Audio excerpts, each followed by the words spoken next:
So for those who do not know me, my name is Ali Ansari and I am a Forex, crypto, US stocks trader since 8.5 years. So it's been a quite long journey, एक decade होने वाला है. Okay, so the topic of today's video presentation is how to analyze gold for big profits daily. अच्छा, before discussing about the topic एक चीज़ मैं बताना चाहूँगा कि ट्रेडिंग करने के लिए all you need is a laptop, भले 20,000 वाला, एंड इंटरनेट कनेक्शन और skill to trade. Laptop is easy to carry, कहीं पे भी ले जा सकते हो. इंटरनेट कनेक्शन भी जो है वो अब ईजीली हर जगह पे अवेलेबल है. अगर इस स्किल को सीख लेते हो तो इन तीन चीज़ों के साथ फ्रीडम और पैसे they are coming by themselves as a byproduct. तो इससे ज़्यादा आसान चीज़ और कंफर्टेबल चीज़ मेरे हिसाब से कोई भी नहीं है. और अगर कोई समझता है कि भाई ट्रेडिंग करना बहुत ही मुश्किल काम है तो you are absolutely wrong. Okay, so let's just analyze gold. Analyze gold for big profits daily. अच्छा जी, डेली टाइम फ्रेम पे मैं हूँ. अब I am a price action trader since more than 4 years. तो इसका मतलब ये है I am successful and I am successful. तो इसका मतलब ये है कि प्राइस एक्शन वर्क्स. अंग्रेज गोरे जिनको आप लोग फॉलो करने की कोशिश करते हैं, according to them price action is king. Secondly, अगर कोई ये सोच रहा है कि मुझे स्मार्ट मनी कॉन्सेप्ट्स नहीं आते, तो आते हैं, बट वो बहुत ज़्यादा कंफ्यूजन क्रिएट करते हैं. प्राइस एक्शन बहुत सिंपल है, बहुत आसान है और बहुत ज़्यादा effective. Now let's just see के गोल्ड का डेली टाइम फ्रेम पे ट्रेंड क्या चलता है. ज़्यादा पीछे नहीं जाते. रीसेंट ट्रेंड जो है वो मुझे बुलिश दिख रहा है डेली टाइम फ्रेम पे.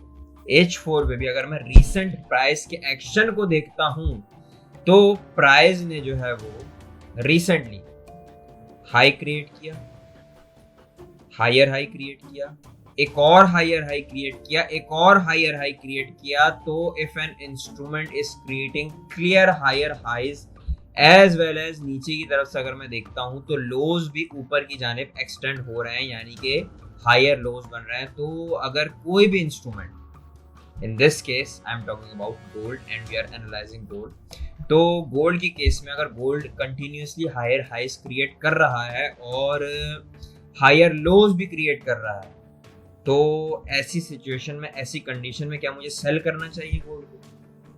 ये मेरा एक सवाल है हर किसी से. तो नाउ द थिंग इज के on the time frame H4, जब तक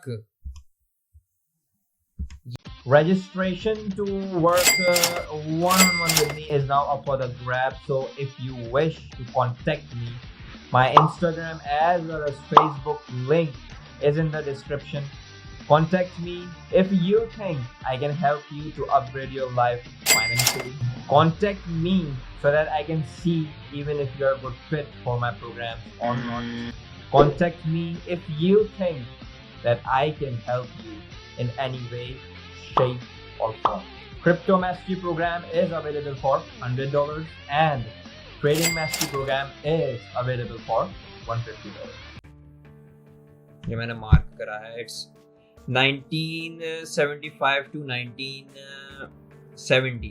ये जब तक ब्रेक नहीं होता तब तक गोल्ड प्राइस एक्शन के पर्सपेक्टिव से सेल नहीं है.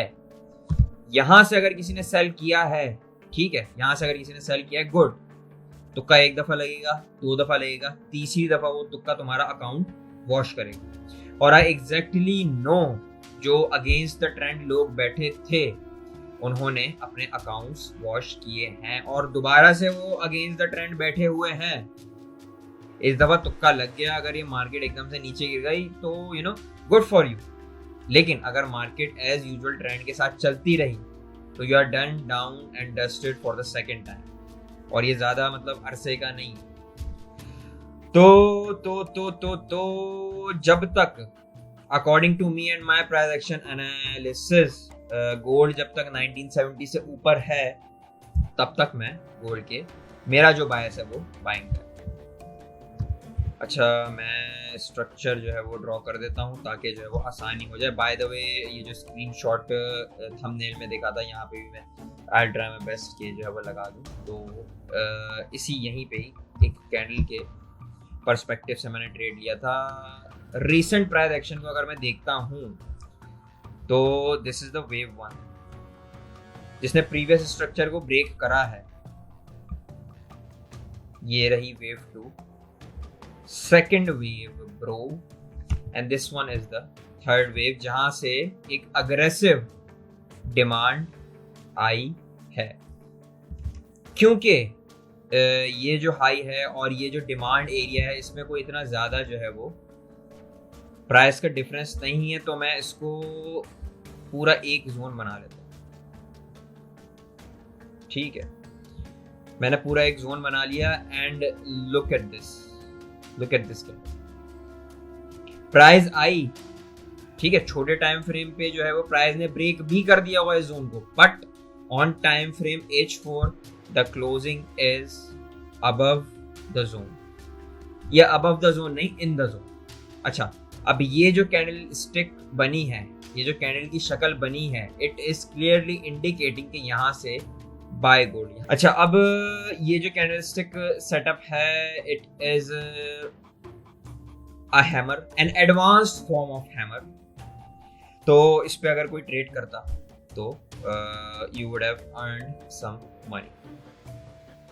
खैर, बहरहाल अब दोबारा मार्केट जो है वो इस जोन में आई, it tried to break the zone, sellers ने जान लगाई, बट अगेन यहाँ पे एक ऐसा पैटर्न बना है जिसको कहते हैं बुलिश इंगल्फिंग पैटर्न। मेरी यहीं से पोजीशन एक्टिव है।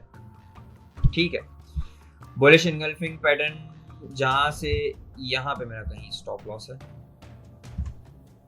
इससे नीचे, and I am aiming for this area. वो खैर जिस तरह से डे अनफोल्ड होगा उस तरह से देखा जाएगा। अब बाइंग का बायस मैंने बता दिया, सेल का भी बायस मैंने बता दिया। जब तक मार्केट 1970 से नीचे नहीं जाती, उसके बाद भी जो है वो मार्केट को 1970 से नीचे जाने के बाद 1970 को रीटेस्ट करना पड़ेगा। 1970 को अगर रीटेस्ट करती है और यहां पे मुझे अगर सिग्नल देती है in the form of a candle stick pattern setup, ऐसी कैंडल स्टिक की शक्ल जो कीमतों के गिरने का क्लू देगी, तो मैं सेल करूंगा। Hit like, share and subscribe if you wish. I'll see you in the next one.